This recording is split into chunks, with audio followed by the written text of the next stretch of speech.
আসসালামু আলাইকুম আরহামতুল্লাহি ওবারাকাতুহ। আলহামদুলিল্লাহ।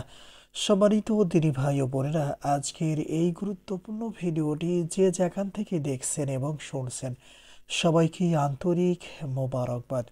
আজ আমি আপনাদেরকে শেখাতে চাই সালামু কাওলাম মির রব্বির রাহিম।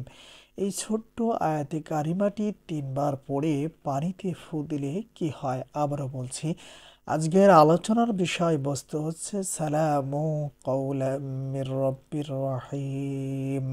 এই ছোট্ট আয়াতে কারিমাটি 3বার পড়ে পানিতে ফু দিলে কি হয়।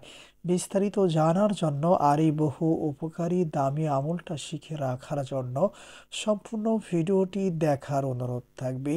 আর প্রতিদিন ইসলামিক নতুন নতুন ভিডিও সবার আগে দেখতে, আপনার পর্যন্ত পৌঁছাতে আমাদের এই ছোট্ট চ্যানেলটি সাবস্ক্রাইব করার অনুরোধ থাকবে। সম্মানিত দিনী ভাই ও বোনেরা, এই আমলটা কখন কিভাবে করবেন, আমলটা করার জন্য কি কি জিনিসের প্রয়োজন হতে পারে। এই আমলটা করার জন্য সর্বপ্রথম আমরা 1 বোতল জমজমের পানি সংগ্রহ করে নেওয়ার চেষ্টা করব।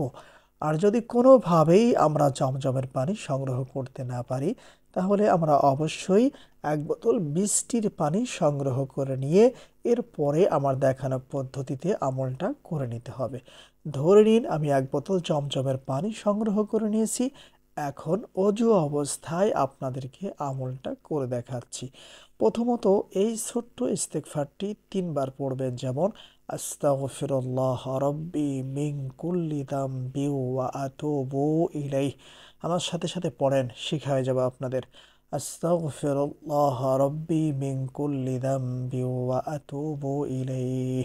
আস্তাগফিরুল্লাহ রব্বি মিন কুল্লি যামবি ওয়া আতুবু ইলাইহি।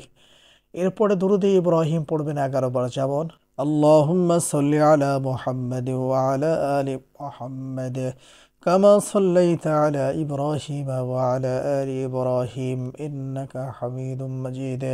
আল্লাহুম্মা বারিক আলা মুহাম্মাদ ওয়া আলা আলি মুহাম্মাদ কামা বারাকতা আলা ইব্রাহিম ওয়া আলা আলি ইব্রাহিম ইন্নাকা হামিদুম মাজিদ।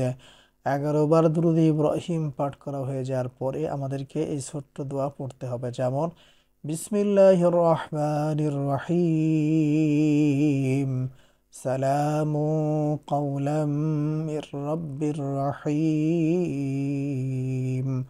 পড়া শেষ হয়ে যাওয়ার পরে পানির বোতলে একটি ফু অথবা দম করতে হবে, যেমন। এরপরে আবার পড়বেন বিসমিল্লাহির রহমানির রহিম সালামু কাওলাম মির রব্বির রাহিম।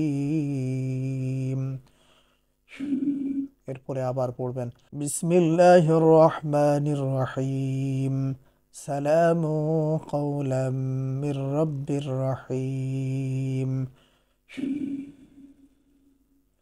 এরপরে আবার 11 বার দুরূদে ইব্রাহিম পাঠ করবেন। পড়া শেষ হয়ে যাওয়ার পরে পানির বোতলে 2টি ফু অথবা দম করবেন, যেমন সাল্লাল্লাহু আলাইহি ওয়াসাল্লাম। এই নিয়মে প্রথমত আমলটা কমপ্লিট করে নেওয়ার চেষ্টা করবেন। সম্মানিত দিনী ভাই ও বোনেরা, ধরে নিন আপনারা আমার দেখানো পদ্ধতিতে এই আমলটা কমপ্লিট করে নিয়েছেন। এখন এই পানিটা কি করবেন, অথবা সালামু কাওলাম রব্বির রাহিম এই আমলটা করে 1 বোতল পানিতে ফু দিলে কি হয়। সম্মানিত দিনী ভাই ও বোনেরা, এই আমলটা হচ্ছে তাদের জন্য যাদের গনোরিয়া রোগের সমস্যা আছে। আবারও বলছি, এই আমলটা হচ্ছে তাদের জন্য যাদের গনোরিয়া রোগের সমস্যা আছে। আপনারা কষ্ট করে এই আমলটা আমার দেখানো পদ্ধতিতে কমপ্লিট করে নেবেন। এরপরে 21 দিন পর্যন্ত সকালবেলায় বাসি পেটে এই পানির সঙ্গে পানি মিশিয়ে পেট ভরে পানিটা পান করার চেষ্টা করবেন।